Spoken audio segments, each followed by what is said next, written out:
ಇರಲಿಲ್ಲ. ದೇವ್ರ ಹೆಸರು ಹೇಳ್ಕೊಂಡು ಏನಾದರೂ ಕೊಡ್ರಪ್ಪ, 2 ದಿನದಿಂದ ಏನೂ ತಿಂದಿಲ್ಲಪ್ಪ, ಆ ದೇವರು ನಿಮಗೆ ಪುಣ್ಯನ ಕೊಡ್ತಾರಪ್ಪ, ಏನಾದರೂ ಕೊಡಿ. ಅಷ್ಟರಲ್ಲಿ ಅಲ್ಲಿ ಒಂದು ದೊಡ್ಡ ಕಾರಿಂದ ಇಳಿದು ಇಬ್ರು ಬರ್ತಾರೆ. ಅವರಿಬ್ರು ಸ್ನೇಹಿತರಾಗಿರ್ತಾರೆ.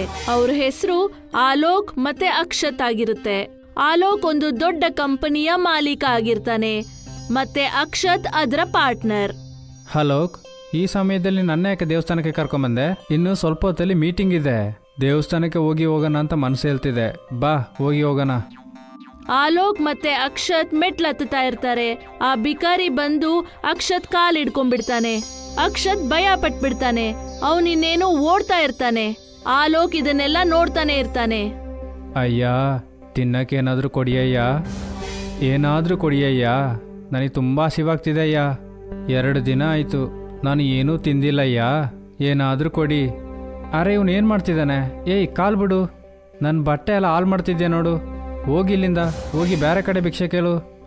ಇರು ಅಷ್ಟು ಕೇಳ್ತಿದ್ದಾರೆ, ಏನಾದರೂ ಕೊಟ್ಬಿಟ್ಟು ಹೋಗು. ಅರೆ ಅಲೋಕ್, ಇವ್ರ ಬಗ್ಗೆ ನಿನಗೆ ಗೊತ್ತಿಲ್ವಾ? ಇವರಿಗೆ ಕೈ ಕಾಲೆಲ್ಲನೂ ಚೆನ್ನಾಗೇ ಇರುತ್ತೆ, ಆದರೂ ಫ್ರೀಯಾಗಿ ಸಿಗುವ ಊಟನ ತಿಂದು ಅಭ್ಯಾಸ ಆಗ್ಬಿಡ್ತು ಇವರಿಗೆ. ಇವರೆಲ್ಲರೂ ಈ ಥರನೇ. ನೀನಿರು, ನಾನು ಕೊಡ್ತೀನಿ. ಆಲೋಕ್ ಹೋಗಿ ಬಿಕಾರಿನ ಕೂರಿಸ್ತಾನೆ, ಮತ್ತೆ ಅವನಿಗೆ ಊಟ ತಗೊಂಡ್ ಬಂದ್ಕೊಡ್ತಾನೆ. ಹಸ್ಕೊಂಡಿದ್ದ ಬಿಕಾರಿ ಎಲ್ಲ ಊಟ ಚೆನ್ನಾಗಿ ಮಾಡ್ತಾನೆ. ಆಗ ಆಲೋಕ್ ಅವನ್ನ ಕೇಳ್ತಾನೆ, ಏನಪ್ಪ ನಿನಗೆ ಈ ಥರ ಬೇರೆಯವ್ರ ಜೊತೆ ಭಿಕ್ಷೆ ಬೇಡೋದು ಚೆನ್ನಾಗಿದೆಯಾ ಏನು? ನಿನಗೆ ಕೈಕಾಲು ಎಲ್ಲನೂ ಚೆನ್ನಾಗಿತಾನೆ ಇದೆ, ಹಾಗಾದರೆ ಕೆಲಸಕ್ಕೆ ಹೋಗಿ ಸಂಪಾದನೆ ಮಾಡ್ಬೋದಲ್ವಾ? ಅಯ್ಯ, ಮೊದಲು ಸಮೋಸ ಅಂಗಡಿನ ನಾನು ಮಡಗಿದ್ದಯ್ಯ. ನನ್ನ ವ್ಯಾಪಾರನೂ ಚೆನ್ನಾಗೇ ನಡೀತಿತ್ತು. ನನ್ನ ಹೆಂಡತಿನೂ ನನ್ನ ಜೊತೆನೇ ಇದ್ಲು. ಆದರೆ ಕಾಲ ಹೋದಾಗ ಏನು ನಡೀತಂದ್ರೆ ಅವಳಿಗೆ ಗೊತ್ತಿಲ್ಲದ ಹೊಸ ಕಾಯಿಲೆ ಬಂದ್ಬಿಡ್ತು. ಅವಳ ಚಿಕಿತ್ಸೆಗಾಗಿ ನನ್ನ ಅಂಗಡಿ ಎಲ್ಲದ ನಾನು ಮಾರ್ಬಿಟ್ಟೆ. ಆದರೂ ಅವಳನ್ನ ಕಾಪಾಡ್ಲಿಕ್ಕಾಗಿಲ್ಲ. ಇವಾಗ ಅವಳ ನೆನಪಲ್ಲೇ ನಾನು ಬದುಕ್ತಾ ಇದ್ದೀನಿ. ನನ್ನ ಜೊತೆ ಇವಾಗ ಹಣನೂ ಇಲ್ಲಯ್ಯ, ಬೇರೆ ಯಾವುದಾದ್ರೂ ವ್ಯಾಪಾರ ಮಾಡೋಣ ಅಂದರೆ. ಬಿಕಾರಿ ಕತೆನ ಕೇಳಿ ಆಲೋಕ್ ಕಣ್ಣಲ್ಲಿ ನೀರೇ ಬಂದ್ಬಿಡುತ್ತೆ. ಅವನು ಅವನಿಗೆ ಸಹಾಯ ಮಾಡಬೇಕು ಅಂತಾನೆ. ಅದಕ್ಕೆ ಹೇಳ್ತಾನೆ, ನಿನ್ನ ನೋಡುವಾಗ ಕಷ್ಟ ಆಗ್ತಿದೆ. ನೀನೇನಾದರೂ ವ್ಯಾಪಾರ ಮಾಡಬೇಕಂತ ಅನ್ಕೊಂಡಿದ್ಯಲ್ವಾ? ಅದಕ್ಕೆ ಎಷ್ಟು ಹಣ ಖರ್ಚಾಗುತ್ತೋ ಅದನ್ನ ಹೇಳು. ನೀವು ತುಂಬ ಒಳ್ಳೆಯವರು ಸರ್. ನಿಮ್ಮಂಥ ಒಳ್ಳೆಯವ್ರನ್ನ ನಾನು ಇದುವರೆಗೆ ನೋಡಲೇ ಇಲ್ಲ. ನಾನು ಚಿಕ್ಕದಾಗಿ ಒಂದು ಊಟದ ಅಂಗಡಿನ ಮಡ್ಗುವಂತಿದ್ದೀನಿ ಸರ್. ಸರಿ, ಆದರೆ ಏನು ಅಡುಗೆ ಮಾಡ್ತೀಯಾ? ಸಮೋಸ ಅಂಗಡಿ ಇಲ್ಲಿ ಸುಮಾರಿದೆ.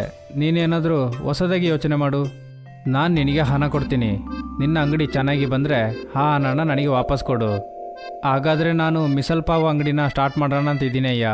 ಯಾಕಂದರೆ ನನ್ನ ಹೆಂಡತಿಗೂ ಮಿಸಲ್ ಪಾವ್ ಅಂದರೆ ತುಂಬ ಇಷ್ಟ. ಆದ್ದರಿಂದ ನಾನು ಮಿಸಲ್ ಪಾವ್ ಮಾಡಲಿಕ್ಕೆ ಕಲ್ತ್ಕೊಂಡೆ. ಸರಿ, ಹಾಗಾದರೆ ನನ್ನ ಜೊತೆ ಬಾ. ಆಲೋಕ್ ಮತ್ತೆ ಅಕ್ಷತ್ ಬಿಕಾರಿನ ಅವ್ರ ಗಾಡಿಯಲ್ಲಿ ಕರ್ಕೊಂಡು ಹೋಗ್ತಾರೆ. ಮತ್ತೆ ಅವನಿಗೆ ಒಂದು ಗಾಡಿ ಮತ್ತೆ ಎಲ್ಲ ಸಾಮಾನ್ ಕೊಡಿಸ್ತಾರೆ. ಅದ್ರ ಮೇಲೆ ಅವರು ದಮ್ದಾರ್ ಮಟ್ಕಾ ಮಿಸಲ್ ಪಾವ್ ಅಂತ ಮಿಸಲ್ ಪಾವ್ನ ಮಾರೋದು ಶುರು ಮಾಡ್ತಾನೆ.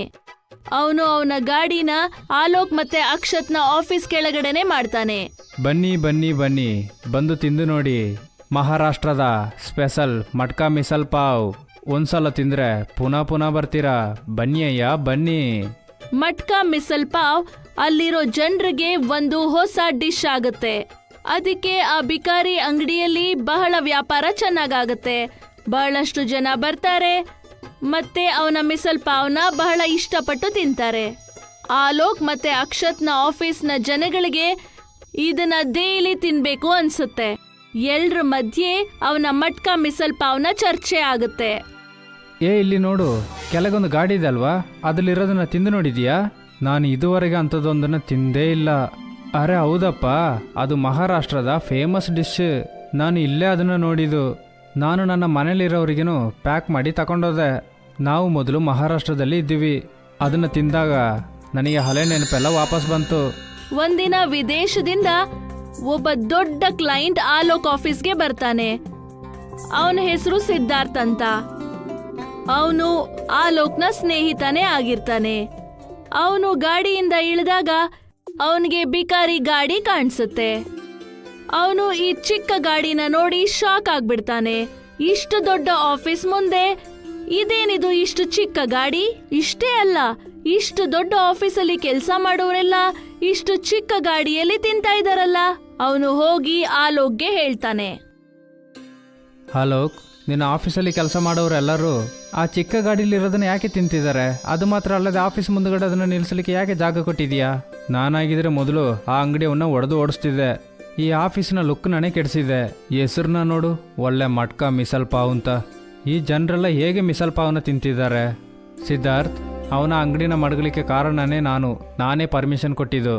ಅವನು ಮಾಡುವ ಆ ಮಿಸಲ್ ಪಾವ್ ನಿಜವಾಗ್ಲೂ ಚೆನ್ನಾಗಿರುತ್ತೆ. ಆ ಗಾಡಿ ಅಲ್ಲಿದ್ರೆ ನಿನಗೇನು ಕಷ್ಟ? ಅಲೋಕ್, ಸ್ವಲ್ಪ ಯೋಚನೆ ಮಾಡು. ನಿನ್ನ ಆಫೀಸ್ನ ರೆಪ್ಯುಟೇಷನ್ ಕಮ್ಮಿ ಆಗುತ್ತೆ. ಯಾರಾದರೂ ಬಂದು ಆ ಅಂಗಡಿನ ನೋಡಿದ್ರೆ ಏನು ತಿಳ್ಕೊಳ್ತಾರೆ? ಒಂದ್ಸಲ ಅವನು ಮಾರುವ ಮಿಸಲ್ ಪಾವ್ನ ನೀನು ತಿಂದು ನೋಡು, ಅವಾಗ ನೀನು ಇದನ್ನೆಲ್ಲ ಮರ್ತು ಬಿಡ್ತೀಯಾ. ಇಲ್ಲ, ಈ ಥರ ಅನ್ಹೈಜೆನಿಕ್ ಫುಡ್ನ ನಾನು ತಿನ್ನಲ್ಲ. ಏನು ಹಾಕಿ ಹೇಗೆ ಮಾಡ್ತಾನೋ ಗೊತ್ತಿಲ್ಲ. ಅರೆ, ನೀನು ತಪ್ಪಾಗಿ ಯೋಚನೆ ಮಾಡ್ತಿದ್ದೀಯಾ. ಅವನು ಅದರಲ್ಲಿ ಒಳ್ಳೆ ಕ್ವಾಲಿಟಿ ಆದ ಪ್ರಾಡಕ್ಟ್ಗಳನ್ನ ಯೂಸ್ ಮಾಡ್ತಿದ್ದಾನೆ. ಅದು ಮಾತ್ರ ಅಲ್ಲ, ಹೈಜೆನಿಕ್ ಆಗಿ ರೆಡಿ ಮಾಡ್ತಿದ್ದಾನೆ. ಆಲೋಕ್ ಅವನ ಆಫೀಸ್ ಬಾಯ್ನ ಕರೆದು ಒಂದು ಮಟ್ಕ ಮಿಸಲ್ ಪಾವ್ ತರಿಸ್ತಾನೆ ಮತ್ತದನ್ನ ಸಿದ್ಧಾರ್ಥ್ಗೆ ತಿನ್ನಿಸ್ತಾನೆ. ಸಿದ್ಧಾರ್ಥ್ ಮೊದ್ಲು ಬೇಡ ಅಂತಾನೆ, ಆಮೇಲೆ ಅದರ ಸುವಾಸನೆಯಿಂದ ತಿನ್ಬೇಕು ಅನ್ಸುತ್ತೆ. ಹೇಗಿದೆ ಸಿದ್ಧಾರ್ಥ್? ಇದು ಮಹಾರಾಷ್ಟ್ರದ ಸ್ಪೆಷಲ್ ಡಿಶ್. ನಾನು ಇದನ್ನ ಮೊದಲನೇ ಸಲ ತಿಂದಾಗ ಇದುವರೆಗೆ ನಾನು ಈ ಥರದ ಫುಡ್ನ ತಿಂದೇ ಇಲ್ಲ ಅಂತ ನನಗೆ ಅನಿಸ್ತು. ನೀನು ಹೇಳೋದು ಸರಿಯಾಗೇ ಇದೆ. ಈ ಮಟ್ಕಾ ಮಿಸಲ್ ಪಾವ್ ತುಂಬ ಡಿಫ್ರೆಂಟ್ ಆಗಿದೆ. ನಾನು ಈ ಥರದ ಡಿಶ್ನ ಹೊಸದಾಗಿ ನೋಡ್ತಿದ್ದೀನಿ. ಆದರೆ ಈ ಅಂಗಡಿನ ನಿನ್ನ ಆಫೀಸ್ ಕೆಳಗೆ ಯಾಕೆ ಮಡಗಿದ್ಯಾ? ಆಲೋಕ್ ಸಿದ್ಧಾರ್ಥ್ಗೆ ಮಿಸಲ್ ಪಾವ್ ಅವನ ಕತೆ ಹೇಳ್ತಾನೆ. ಸಿದ್ಧಾರ್ಥ್ಗೆ ಆಲೋಕ್ನ ಮಾತು ಬಹಳ ಇಷ್ಟ ಆಗುತ್ತೆ. ಅಲೋಕ್, ನೀನು ದೊಡ್ಡ ತಪ್ಪು ಮಾಡಿದ್ಯಾ. ನಾನೇನು ತಪ್ಪು ಮಾಡಿದೆ? ಅರೆ, ಯಾಕೆ ಇನ್ನು ಈ ಮಿಸಲ್ ಪಾವನ ಗಾಡೀಲಿ ಮಾರ್ತಿದ್ದಾರೆ? ಇದೊಂದು ದೊಡ್ಡ ಬಿಸ್ನೆಸ್ ಆಪರ್ಚುನಿಟಿ ಆಗುತ್ತೆ ಅಲ್ವಾ? ಈ ಫುಡ್ಡು ನಿಜವಾಗ್ಲೂ ಚೆನ್ನಾಗಿದೆ ಅಲ್ವಾ? ಹಾಗಾದರೆ ಈ ಫುಡ್ನ ಊರೆಲ್ಲ ಫೇಮಸ್ ಮಾಡ್ಬೋದಲ್ವಾ? ಮೊದಲು ಆ ಅಂಗಡಿಯವನ ಜೊತೆ ಹೋಗಿ ಮಾತಾಡುವ ಬಾ. ಅವನು ಇದರಲ್ಲಿ ಏನು ಹೇಳ್ತಾನೆ ಅಂತ ಕೇಳುವ ಬಾ. ಸಿದ್ಧಾರ್ಥ್ ಮತ್ತೆ ಆಲೋಕ್ ಹೋಗಿ ಅವನಿಗೆ ಎಲ್ಲ ವಿಷಯ ಹೇಳ್ತಾರೆ. ಮತ್ತೆ ಅವನಿಗೆ ಹೇಳ್ತಾರೆ ಅವನು ಅವನ ರೆಸಿಪಿ ಶೇರ್ ಮಾಡಬೇಕು ಅಂತ. ಇದನ್ನ ಕೇಳಿ ಅವನು ಬಹಳ ಖುಷಿ ಪಡ್ತಾನೆ. ಅವನ ರೀತಿಯಲ್ಲಿ ಮಾಡೋ ಅಂತ ಮಟ್ಕಾ ಮಿಸಲ್ ಪಾವ್ ಪೂರ್ತಿ ಸಿಟಿಯಲ್ಲಿ ಮಾರಾಟ ಆಗುತ್ತೆ. ಇದಾದ್ಮೇಲೆ ನಿಧಾನವಾಗಿ ಆಲೋಕ್ ಇದರ ಫ್ರಾಂಚೈಸಿ ಓಪನ್ ಮಾಡ್ತಾನೆ. ಮತ್ತೆ ಅದರ ಓನರ್ ಆ ಬಿಕಾರಿ ಆಗ್ತಾನೆ. ಅವನ ಫ್ರಾಂಚೈಸಿ ಬಹಳ ಚೆನ್ನಾಗಿ ನಡೆಯುತ್ತೆ. ಮತ್ತೆ ಪೂರ್ತಿ ಸಿಟಿಯಲ್ಲಿ ದಮ್ದಾರ್ ಮಟ್ಕಾ ಮಿಸಲ್ ಪಾವ್ ಅನ್ನೋ ಹೆಸರಲ್ಲಿ ಬಹಳ ಅಂಗಡಿಗಳು ಓಪನ್ ಆಗುತ್ತೆ. ಮತ್ತೆ ಪೂರ್ತಿ ಸಿಟಿಯಲ್ಲಿ ಮಟ್ಕಾ ಮಿಸಲ್ ಪಾವ್ ಫೇಮಸ್ ಆಗ್ಬಿಡುತ್ತೆ.